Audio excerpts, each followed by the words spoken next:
আমরা মনে করি নামাজগত অবস্থায় মারা গেছে উত্তম মৃত্যু, বাবারে খানা খাইতে যে মারা গেছে এটা উত্তম মৃত্যু।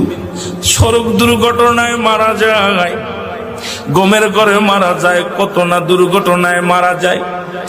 আল্লামা মুফতি আমজাদ আলী সাহেব তার কিতাবের মধ্যে লিখতে যায় বললেন, মানুষ শোনো, 70টা তাজা উটের গায়ের চামড়া জবাই না করিয়া উল্টো দিকে টান দিয়ে লবণ আর মরিচ লাগায় দিলে যতটুক যন্ত্রণা হয়,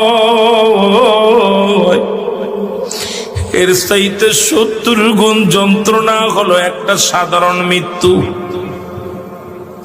এখন আমরা মরণকালে অনেকে পায়খানা করে দিই রে,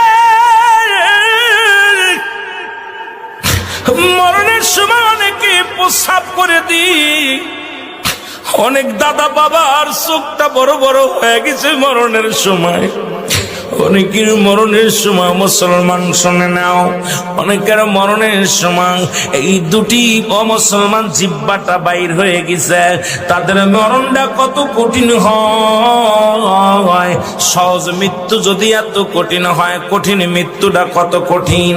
আর কত মানুষের জানাজা পড়লা, কত মানুষের দাফন করলা, কত মানুষের শেষ গোসল করে দিলা।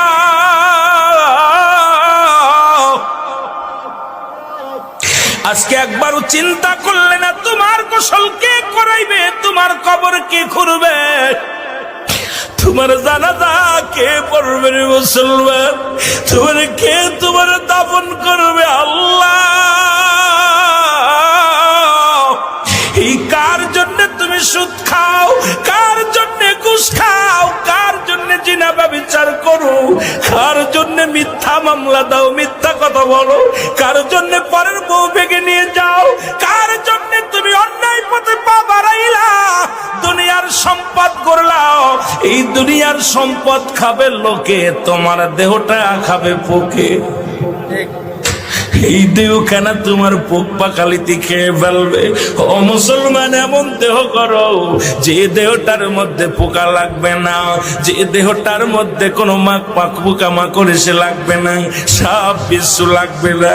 আজকে দুনিয়ার মধ্যে পাপের রাজ্য করলাম, এই সম্পদ ছেলেরা ভাগাভাগি করে নিবে, মেয়েরা ভাগাভাগি করে নিবে, ভাই ভাগাভাগি করে নিবে, কিন্তু তোমার পাপের ভাগটা কেউ নিবে না রে মুসলমান। আজকে কেন এত পাপ রাজ্যে তোমরা পা দাও? কেন তোমরা নামাজ পড়ো না? কেন রোজা রাখো না? কেন তোমরা শরীয়তের বিধান মানো না?